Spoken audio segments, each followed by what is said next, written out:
वाडा तालुक्यावर नेमकं वर्चस्व कुठल्या पक्षाचं आहे हे आता जिल्हा परिषदेच्या पोटनिवडणुकांच्या निकालावरनं स्पष्ट झालेलं आहे. एकूणच मतांच्या टक्केवारीवर जर आपण नजर टाकली तर आपल्या लक्षात येत आहे की वाडा तालुक्यामध्ये शिवसेना हा नंबर 1चा पक्ष ठरलेला आहे, तर दुसऱ्या क्रमांकावर राष्ट्रवादी आहे. वाडा तालुक्यातील 5 जागा छिडतीच्या आणि 1 जागा पंचायत समितीची लढली गेली. एकूण 77,059 मतदारांनी मतदान केलं आणि त्यामध्ये शिवसेनेला 25,381 एवढं मताधिक्य मिळालं. 32.93% एवढी त्यांच्या मतांची टक्केवारी होते. राष्ट्रवादीला दुसऱ्या क्रमांकाची मतं मिळाली. राष्ट्रवादीला मत आहेत 23,793, त्यांची टक्केवारी आहे 30.87%. या निवडणुकीमध्ये दोघांच्या मतामधला जो फरक आहे तो फक्त 1,588 मतांचा. शिवसेना 32.93% आणि राष्ट्रवादी 30.87%. म्हणजे याही निवडणुकीमध्ये शिवसेना पहिल्या क्रमांकावर आहे. खरं तर जिल्हा परिषदेचे 6 गट, त्यापैकी 5च गटांची ही निवडणूक झाली. जो 6हा गट आहे कुडूस, त्याची निवडणूक आधी झालेली आहे. त्याच्यामध्ये शिवसेनेचा उमेदवार विजयी झालेला आहे. पंचायत समितीच्या 2 जागांवरही शिवसेनेचाच विजय झालेला आहे. त्यांच्या मतांची जर टक्केवारी बघितली तर ती 12.40% होते.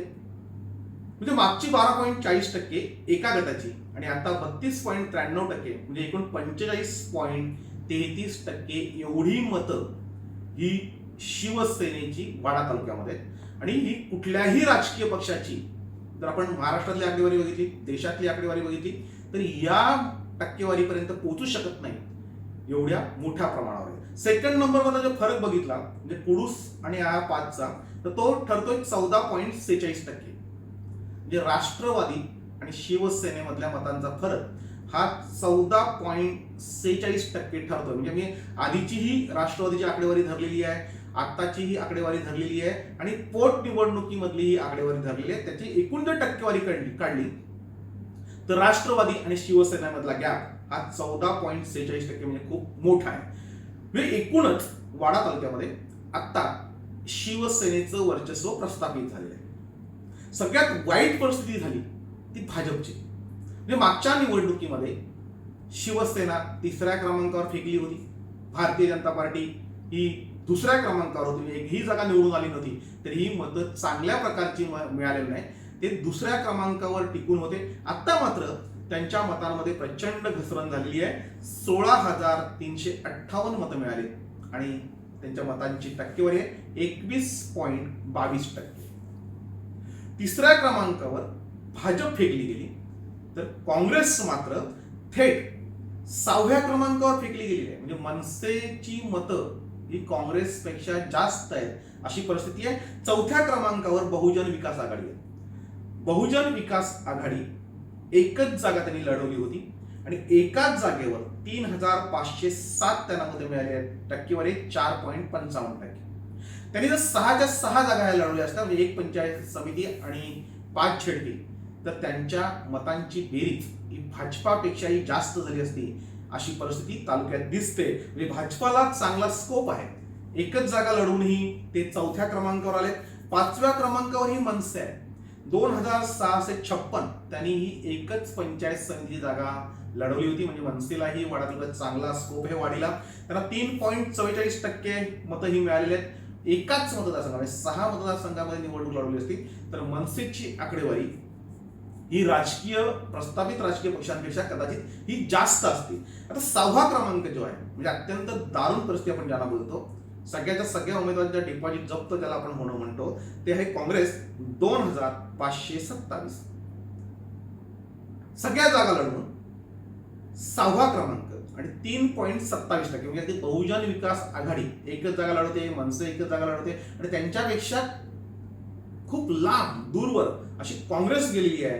2527 एवढी त्यांना मतं आहेत. 7व्या क्रमांकावर मार्क्सवादी कम्युनिस्ट पक्ष आहे, त्यांनी 2च जागा लढवल्या होत्या. त्यांची मतांची बेरीज आहे 1814, 2.35%. मार्क्सवादी कम्युनिस्ट पक्षाला मतदान झालेलं आहे. खरं तर मार्क्सवादी कम्युनिस्ट पक्षाने सगळ्या जागा लढवल्या असत्या तर त्यांचीही मतांची आकडेवारी वाढली असती.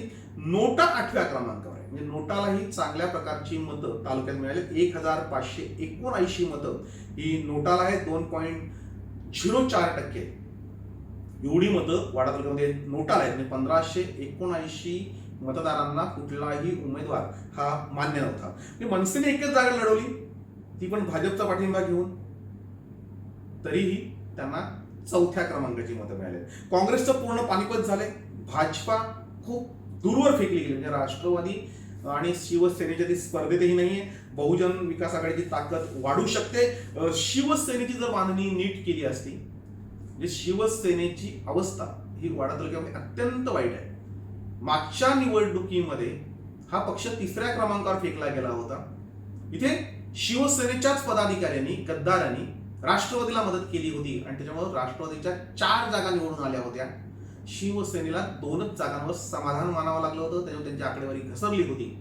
यावेळेस शिवसेनेचे जिल्हा प्रमुख प्रकाश पाटील यांनी मंत्री एकनाथ शिंदे आणि संपर्क प्रमुख रवींद्र फाटक यांच्या मार्गदर्शनाखाली अत्यंत चांगल्या प्रकारची मोर्चे बांधणी केली. म्हणजे तालुक्यामध्ये अजून पदाधिकाऱ्यांच्या नेमणुका झालेल्या नाही. वर्षानुवर्ष तेच पदाधिकारी आहेत. बाहेरच्या पक्षातून आलेल्या लोकांना पदं दिली गेली.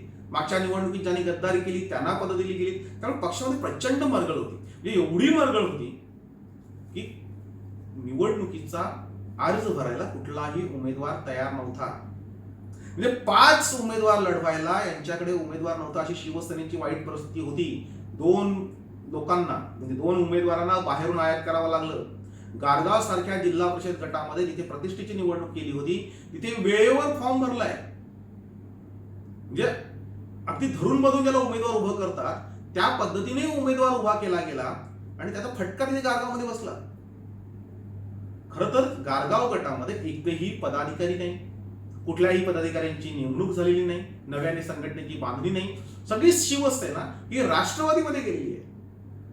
शिवसेनेचे सगळे पदाधिकारी म्हणजे अगदी मागचा जिल्हा परिषद सदस्य तिकडे गेलाय, अगदी उपतालुका प्रमुखांपासून सगळी महत्वाची पदं गेली आहेत. मागचा जिल्हा परिषद सदस्यासहित कमिटी गेल्याने तिथली अवस्था अत्यंत वाईट होती आणि तिथे उमेदवार मिळत नव्हता अशी परिस्थिती होती. म्हणजे अगदी धरून बांधून उमेदवार उभे केले होते. मात्र प्रकाश पाटील यांनी एक फॉर्म्युला वापरला, तो म्हणजे गद्दारांचा चोख बंदोबस्त करणं.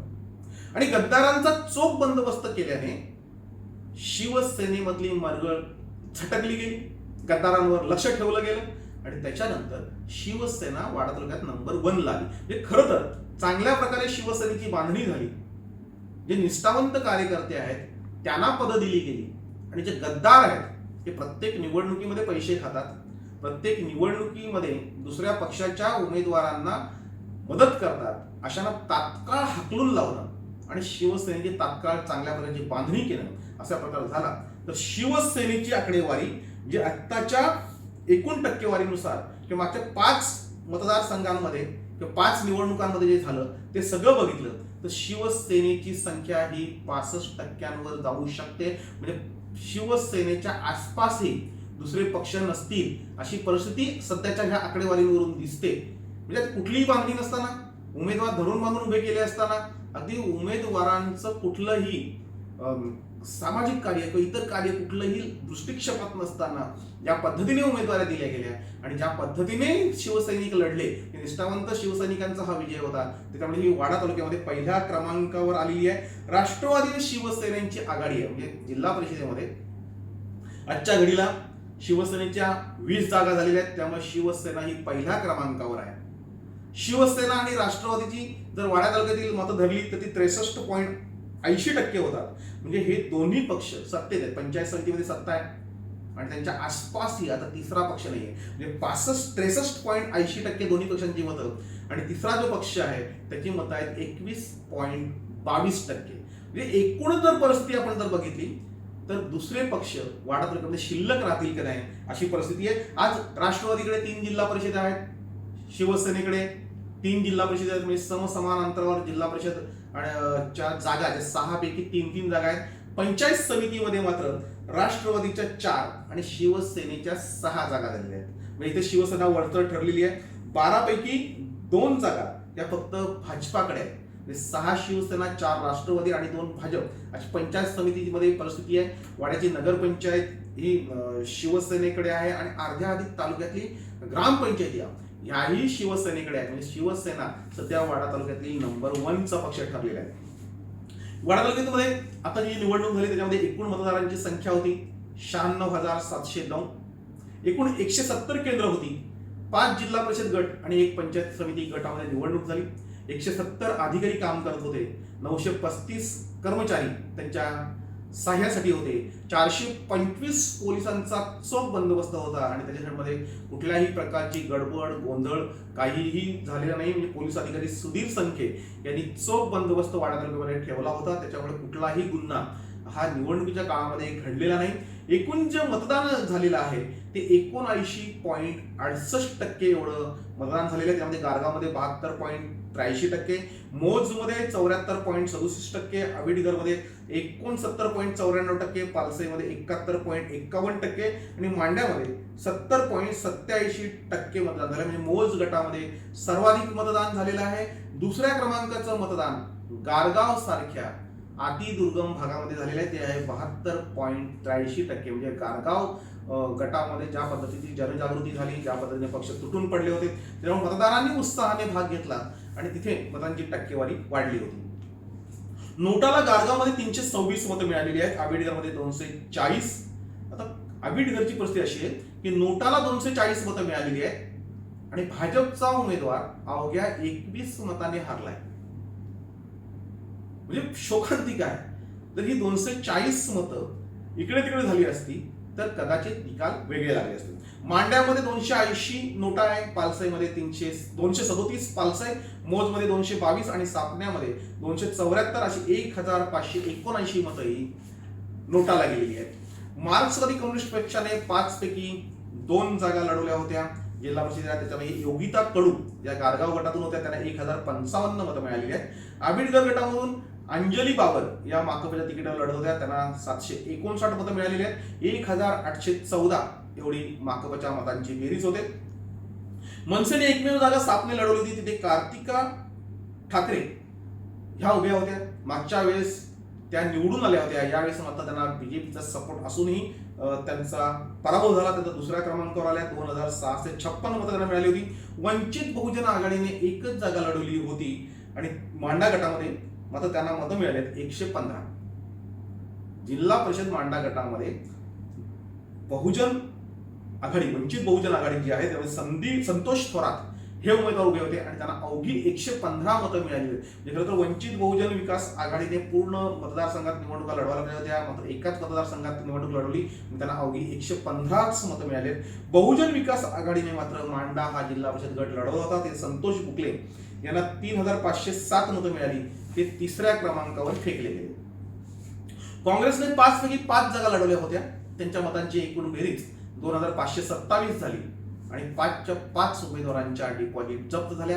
गारगावमधून सुवर्णा बात्रा 756, आबिडगरमधून तनुजा वेखंडे 345, मांड्यामधून शुभांगी पाटील 166, पालसेमधून कृपाली सावंत 627, मोजमधून लोकेश पाटील 295 आणि सापण्यामधून लीना पाटील 338 एवढी म्हणजे सगळ्यात कमी मतदान झालेलं आहे ते काँग्रेसला झालेलं. म्हणजे काँग्रेसला तालुक्यातून नाकारलंय. खरं तर काँग्रेसची कुठलीही बांधणी नाही, कुठलाही नेता नाही, सर्वांच्या डिपॉझिट त्यामुळे जप्त झालेले आहेत. खरं तर इथे मुझफ्फर हुसेन असतील, दयानंद चोरगे असतील, अगदी नाना पाटोलेंचीही सभा झाली होती. बऱ्यापैकी नेत्यांचं या तालुक्यावर लक्ष होतं. मात्र उमेदवार देण्यामध्ये अगदी काही गडबड झाली असेल किंवा उमेदवार चुकीचे दिले असतील आणि म्हणून सगळ्याच्या सगळ्या उमेदवारांच्या डिपॉझिट जप्त झालेल्या आहेत. भाजपानेही 5 पैकी 5 जागा लढवल्या होत्या, मात्र त्यांना मागच्या निवडणुकीत सारखंच शून्यावर आउट व्हावं लागलं. एकही जागा जिंकता आली नाही. म्हणजे शिवसेनेची या निवडणुकीच्या आधीची परिस्थिती होती. गटातटाचं राजकारण होतं, जळाजळ होती, पाडापाडीचा खेळ चालू होता. तोच खेळ भारतीय जनता पार्टीमध्ये दोन्ही वेळी घडलेला आहे. खरं तर केंद्रीय मंत्री कपिल पाटील हे पूर्ण ताकदीने उतरतील असं वाटत होतं. मात्र त्यांनी एकूण बघितलं की पदाधिकाऱ्यांमध्ये तालमेल नाही, गडबडीचं राजकारण आहे आणि इथले पदाधिकारी एकमेकांना पाण्यात बघत नाही. म्हणजे जे चढाओढीचं गोडीचं राजकारण चालतं त्याला कंटाळून कपिल पाटील यांनी वेळीच आपला काढता पाय घेतला. ह्याच पदाधिकाऱ्यांच्या अंगावर त्याची जिम्मेदारी दिली आणि हे पाचीच्या पाची जागा हरवून बसलेले आहेत. म्हणजे भाजपची सध्याची परिस्थिती अशी आहे की मागच्या निवडणुकीमध्ये डॉक्टर हेमंत सवरा यांना भाजपने पाडलं. ते जर निवडून आले असते तर आज पालघर मधलं चित्र वेगळं असतं आणि वाडा तालुक्यातलं चित्र वेगळं असतं. नंदकुमार पाटील हे जिल्ह्याचे अध्यक्ष आहेत. वाडा तालुक्यातील जिल्ह्याचा अध्यक्ष आहे. म्हणजे पहिल्यांदा वाडा तालुक्यातील जिल्ह्याचा अध्यक्ष या काही वर्षांमध्ये मिळालेले आहे.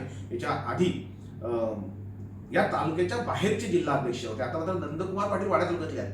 मंगेश पाटील हे तालुका प्रमुख आहेत. मंगेश पाटील पडले पाहिजेत. धनश्री चौधरी पडली पाहिजे आणि नंदकुमार पाटील यांना शह बसला पाहिजे. याच्यासाठी भाजपच्याच कार्यकर्त्यांनी आणि पदाधिकाऱ्यांनी राजकारण खेळलं आणि अत्यंत वाईट परिस्थिती भाजपाची जी झाली ती या कार्यकर्त्यांच्या पाडापाडीच्या खेळामुळे. म्हणजे मागच्या निवडणुकीमधून काही धडा घेतला असता तर या निवडणुकीचं असं झालं नसतं. म्हणजे नगरपंचायतीला मी उदाहरण देतो की वाडा नगरपंचायतीमध्ये संदीप पवार हे अत्यंत चांगल्या प्रकारे काम करायला बघतात, मात्र त्यांच्या उरावर मनीष देहरकर बसलेले आहेत. म्हणजे भाजपाच्या ज्या काही नगरसेवक तिथे आहेत वाडा नगरपंचायतीमध्ये तिथे ते एकमेकांचं कुरवडीचं राजकारण चालतंय आणि कोणालाही तिथे काम करू दिलं जात नाही. भाजपची परिस्थिती सध्याची अत्यंत वाईट आहे. आता तुम्ही मतांची आकडेवारी जर बघितली तर सगळे उमेदवार हे दुसऱ्या क्रमांकावर फेकले गेलेत. एका उमेदवाराने तर कंटाळून अक्षरशः शिवसेनेला शेवटच्या रात्री पाठिंबा दिला.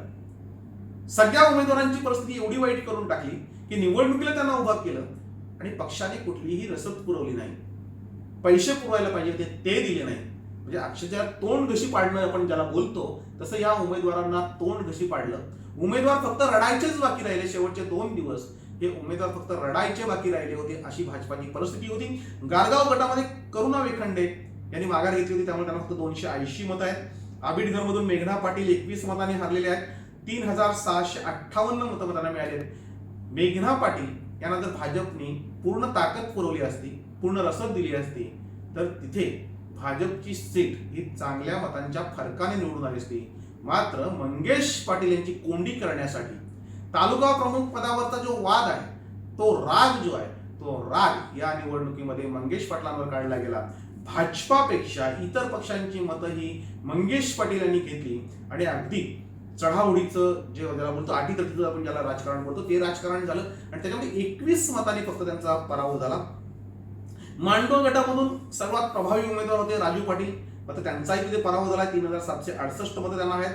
पालसेमधून धनश्री चौधरी 4038 मतं आहेत. त्यांना पाडण्यासाठी भाजपच्याच लोकांनी कंबर कसली होती. मौजमधून आतिश पाटील होते, त्यांना 4584 मतदान मिळालेले आहे. म्हणजे एकूण भाजपाला जे मतदान मिळाले ते 16358 मतं मिळाली आहेत. म्हणजे चारही उमेदवार हे दुसऱ्या क्रमांकावर फेकले गेले. त्याच्यानंतर कपिल पाटील यांनी जर पूर्णतः लक्ष दिलं असतं म्हणजे खरं कपिल पाटील फार लवकर मतदारसंघ सोडून गेले किंवा केंद्रीय मंत्रिपदाची जबाबदारी त्यांच्यावर असल्यानं त्यांनी वेळ दिला नसेल किंवा एकंदरीत भाजपातलं इथलं घाणेरडं राजकारण आहे ते कंटाळून ते गेले असतील आणि त्याचा परिणाम जो आहे तो मोठ्या प्रमाणात झाला. खरं तर भाजपाने रवींद्र चव्हाण, आमदार संजय केळकर, आमदार निरंजन डावखरे यांच्या अगदी दौरे लावून प्रचार सभा घेऊन प्रचाराचा धुराळा उडवला होता. मात्र जी रसद पोहोचायला हवी होती ती मात्र भाजपला पोहोचवता आली नाही. तिथे मात्र राष्ट्रवादीने बाजी मारली. राष्ट्रवादीचे जितेंद्र आव्हाड पूर्ण ताकदीने उतरले होते. वाडा तालुक्यामध्ये राष्ट्रवादीचं बिलकुल अस्तित्व नव्हतं.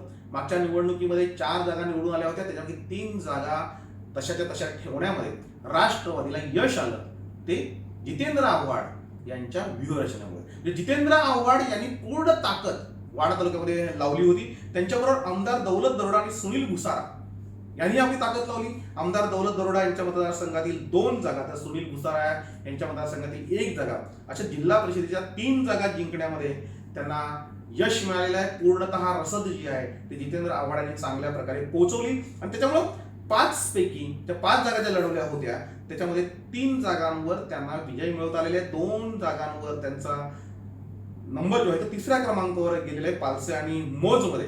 मात्र गारगावमध्ये 6755 मतं घेऊन रोहिणी शेलार या पहिल्या क्रमांकावर आहे. आबिडगडमधून भक्ती वलटे यांचा निसट्टा विजय झालेला आहे 3679. फक्त 21 मतांनी त्या जिंकलेल्या आहेत. अक्षता चौधरी यांनी मात्र कमाल केली. त्यांना प्रचंड ताकदीने लढावं लागलं. त्यांना 4114 मतं मिळाली आहेत मांडा गटातून. पालसेमधून सुगंधा सुधाकर पाटील यांना 3454 मतं मिळाली आहेत. मिलिंद देशमुख यांना 4584 मतं ही मोज गणातून मिळाली आहेत. तर सापण्यामधून गौरी पाटील यांना 1207 मतं मिळाली आहेत. म्हणजे एकूण 23,793 मतं ही राष्ट्रवादीला मिळाली आणि राष्ट्रवादी ही तालुक्यामध्ये पुन्हा एकदा दुसऱ्या क्रमांकाची मतं घेऊन अगदी सर्वांनाच वरचढ ठरलेली आहे. शिवसेनेने ज्या 5 जागा लढवल्या त्याच्यापैकी ज्या तिसऱ्या क्रमांकावर 2 जागा फेकल्या गेल्या त्या सोडल्या तर 1 जागा दुसऱ्या क्रमांकावर आली आणि 2 जागा या पहिल्या क्रमांकावर आल्या. म्हणजे शिवसेनेला 2 जागा जिल्हा परिषद आणि 1 जागा पंचायत समितीची मिळाली. गारगाव जिल्हा परिषदमध्ये नीलम पाटील या दुसऱ्या क्रमांकावर राहिल्या. 4913 एवढी लक्षणीय मतं तिथे मिळाली. म्हणजे काहीही तिथे नसताना 4913 मतं त्यांनी मिळवली आहेत. आबिडगडमध्ये दिव्या मस्कर या तिसऱ्या क्रमांकावर फेकल्या गेल्या. 3126 मतं त्यांना आहेत. मांडामधून सुवर्णा पाटील या 3621 मतं त्यांनी घेतली आणि तिसऱ्या क्रमांकावर ते गेलेले आहेत. पालसई गटामधून मिताली बागुल यांनी कमाल केली आहे. त्या पहिल्या क्रमांकावर आल्या. 5329 मतं मिळाली. म्हणजे मागच्या वेळेस याच गटामध्ये जेव्हा अरुण अधिकारी उभे होते त्यावेळेस शिवसेनेच्याच गद्दार पदाधिकाऱ्यांनी फोनाफोनी करून म्हणजे अगदी त्यांचे कॉल व्हायरल झाले होते की शशीला चालवा, आपल्याला अरुण अधिकाऱ्याला पाडायचं आहे, असं शिवसेनेच्याच एका बदमाश पदाधिकाऱ्यांनी कॉल केले होते आणि ते कॉल व्हायरल झाले होते. तिथे मोठ्या प्रमाणावर बंडखोरी झाली होती. यावेळेस मात्र प्रकाश पाटील यांनी पूर्णतः लक्ष त्या बदमाश पदाधिकाऱ्यांवर ठेवलं. त्यांना कामाला लावलं. त्यांनी काम नाही केलं तरी चालेल मात्र ते गडबड करणार नाही अशा परिस्थितीमध्ये त्यांना नियंत्रणामध्ये ठेवलं होतं. त्याच्यामुळे त्यांना पैसे खाता आले नाहीत. दुसऱ्या पक्षांकडून त्यांना सेटलमेंट करता आली नाही आणि तिथे शिवसैनिकांनी चांगल्या प्रकारे बाजी मारली आणि मिताली बागुल यांचा विजय करून दिला. मोज गटामध्ये अरुण ठाकरे यांना पाडण्याचाही शिवसैनिकांनी मागच्या वेळेस प्रयत्न केला होता. सर्वपक्षीय एकत्र आले होते. आताही मोठ्या प्रमाणात गटबाजी होती. मात्र ती गटबाजी मोडून काढण्यात जिल्हा प्रमुख प्रकाश पाटील यांना चांगल्या प्रकारे यश आलं आणि अरुण ठाकरे हेही विजयी झाले. अरुण ठाकरेंना पहिल्या क्रमांकाची 5495 मतं मिळाली. सापणे गटातून दृष्टी मोकाशी इथे मात्र मनसेची सीट आली होती. ती आता शिवसेनेने परत घेतली आहे. दृष्टी मोकाशी यांना 2897 मतं मिळाले. म्हणजे शिवसेनेला एकूण जे मतदान झालंय ते 25381. केवळ गद्दारांचा बंदोबस्त केल्याने, जे गद्दारी नेहमी करतात त्यांची नावं सगळ्यांना माहीत झाल्याने आणि मशाल चॅनल मधून हे सगळं उघड झाल्याने शिवसैनिक सावध होता आणि त्याचा परिणाम असा झाला की गद्दार यावेळेस गद्दारी करू शकले नाही. आणि म्हणून आता ज्या पद्धतीने शिवसेना वाटचाल करते ती एकूण जर वाटचाल बघितली तर शिवसेना लवकरच पहिला क्रमांकाचा पक्ष बनेल आणि दुसऱ्या क्रमांकावर यायला दुसऱ्या पक्षांना खूप वेळ लागेल. कारण की 60-65% मतं ही शिवसेनेच्या वाट्याला असतील आणि दुसरा क्रमांक जो असेल तो 30-32% असेल. म्हणजे दुपटीने शिवसेना पुढे असेल. आजची जर राजकीय परिस्थिती बघितली म्हणजे नगर परिषद असतील, ग्रामपंचायत असतील, जिल्हा परिषद असेल, पंचायत समिती असेल, या सगळ्या घडामोडी जर बघितल्या आणि आताची टक्केवारी जर बघितली तर याच निवडणुकीमध्ये लक्षात येत आहे की शिवसेना हा वाडा तालुक्यामध्ये नंबर 1चा पक्ष ठरला आहे.